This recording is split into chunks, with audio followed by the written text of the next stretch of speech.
So today I am going to discuss a very different topic, that is post-COVID complications, sequelae and its management. So coming to our topic, why such studies are required. So as you know, there are a lot of research and studies are ongoing for the patients and the different complications of COVID in the ICU settings, but what we lack is basically a follow-up studies where we want to know the different complications of patients who recovered from the COVID infection. That is why these follow-up studies are very much mandatory in a setting where the pandemic has hit the world. So as we know, basically the post-COVID recovered patients, they can be divided into two types. One is called the post-acute COVID, where the patient who discharged from the hospital again come to the hospital for some or more of the symptoms, and the course is within more than 3 weeks from the onset of the primary symptoms up to the 12 weeks of the discharge. The second is called the chronic COVID, where the patient is being discharged from the hospital and he again visited the hospital after the 12 weeks of the onset of the primary symptoms. So what I am going to discuss, basically the chronic COVID, which is called the long COVID or the lingering COVIDs. So this type of patients, where the patients again comes to the hospital with some or other of the complications after the 12 weeks of onset of the primary symptoms. So before going to this, let's first understand what is the basic pathophysiology behind the COVID infections.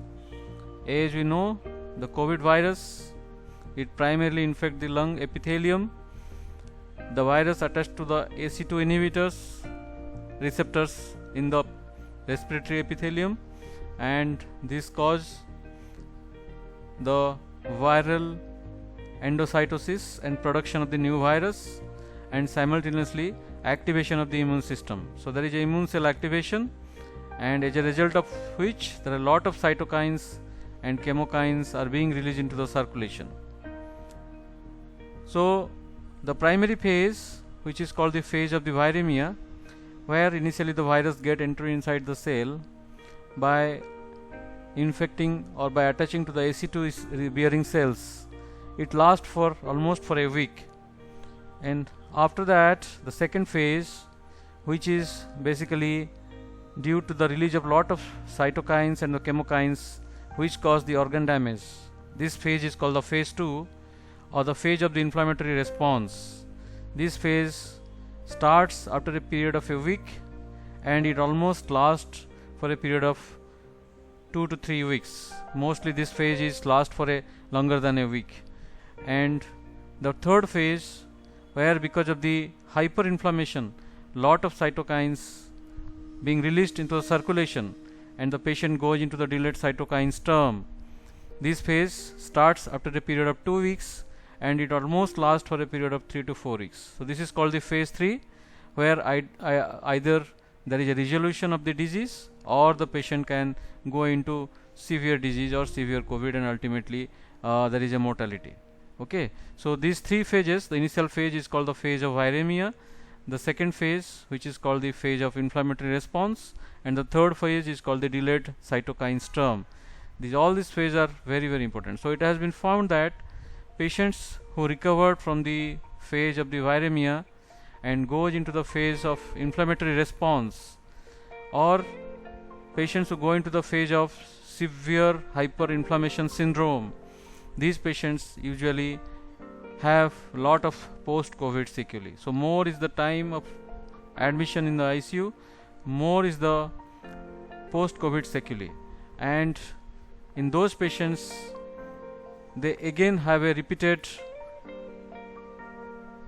return to the hospital for different complications. So our main aim of this lecture is to study what are the different conditions or what are the different elements for which these patients return to the hospital and seek the medical advice. So as you know, this is a simple graph which shows the course of the COVID. This has been taken from the World Health Organization site. So 75 to 80% of the cases of the COVID are mild COVID. Around 10 to 15% are the moderate COVID, and around 5 to 10% are severe COVID, and 1 to 2% are the critical COVID. So many of the mild COVID cases, usually they have a very smooth course, and most of the patients they recover. Only very 0.5 to 1% of the mild cases, sometimes they go into severe COVID and ultimately they landed up in death.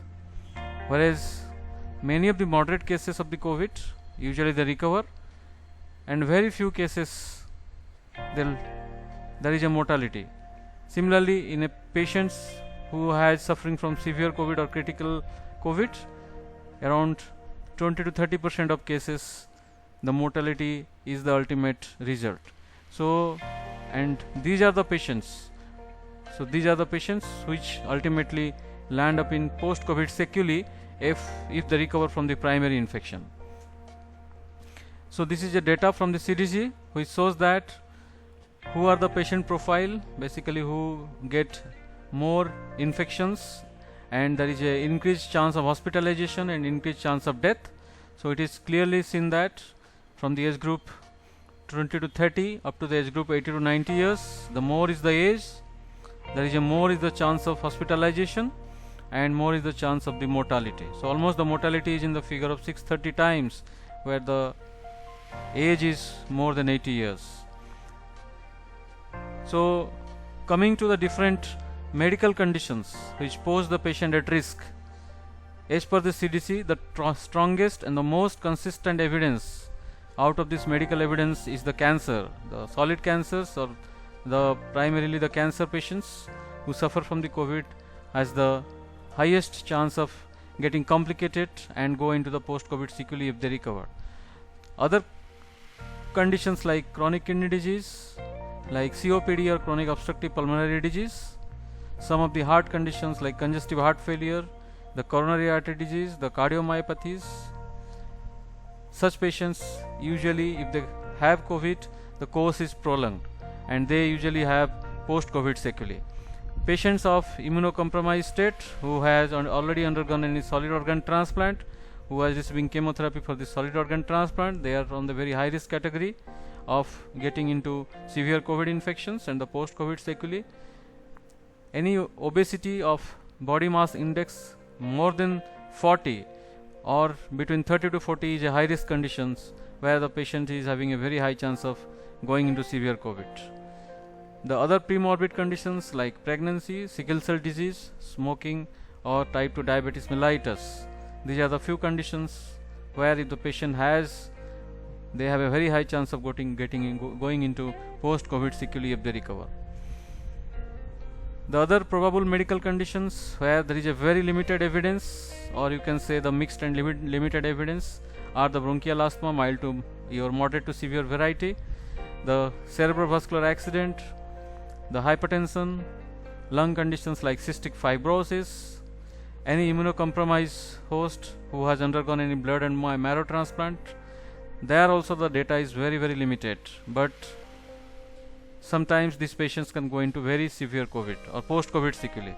Patients with liver disease, chronic liver disease, acute liver failure, patients who are overweight, BMI of more than 25 kg per meter square, patients with pulmonary fibrosis, thalassemia, type 1 diabetes mellitus, HIV, these patients sometimes can go into the chronic COVID situations, but the data is very limited.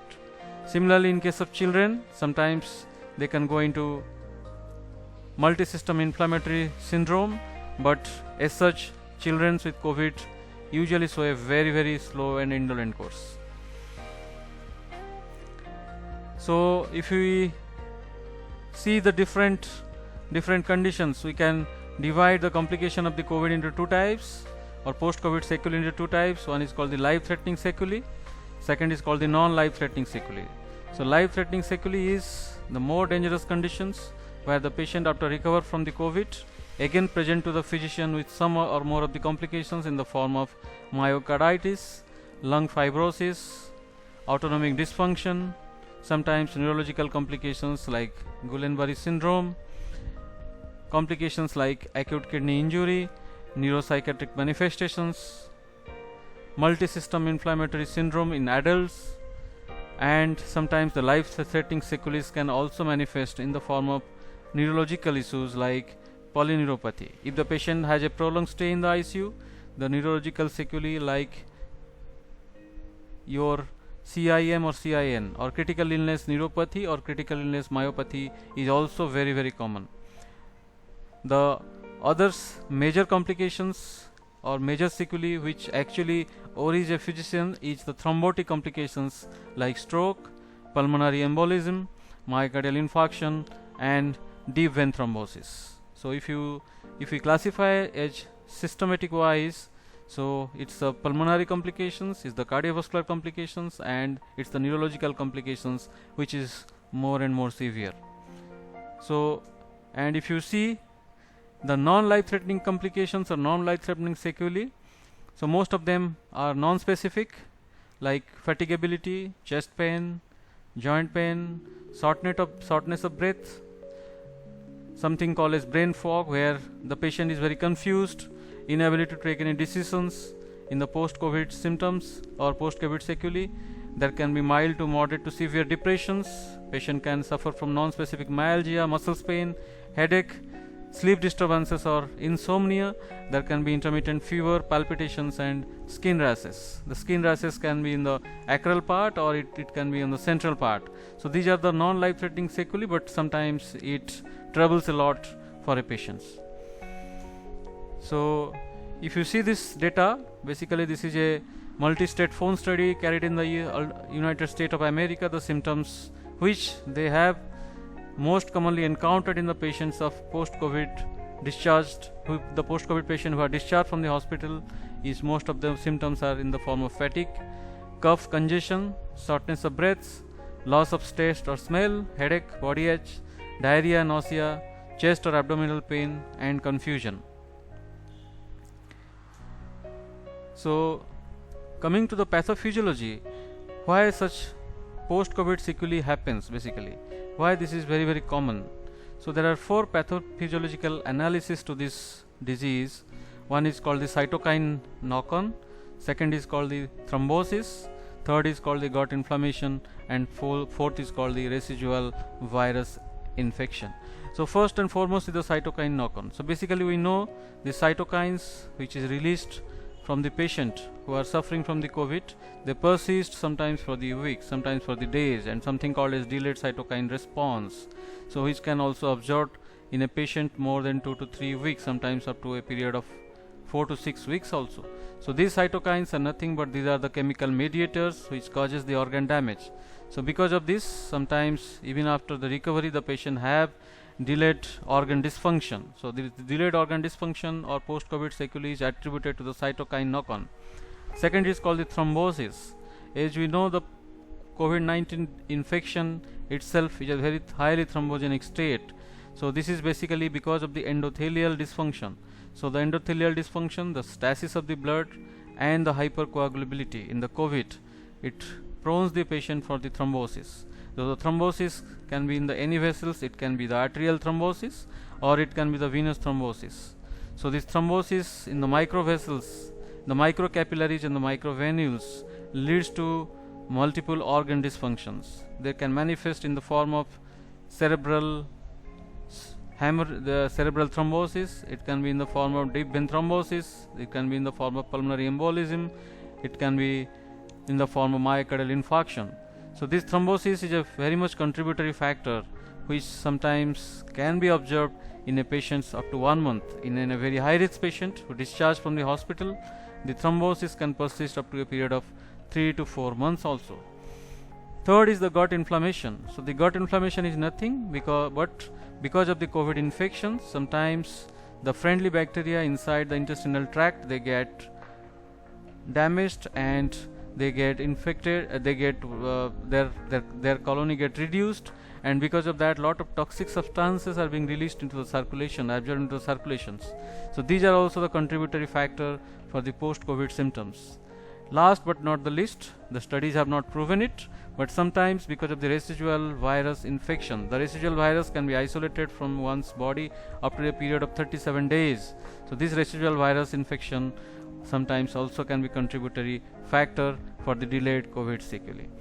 So in the next videos we are going to see what are the different organ dysfunctions and what are the different treatment modalities that can be offered to such patients. Thank you.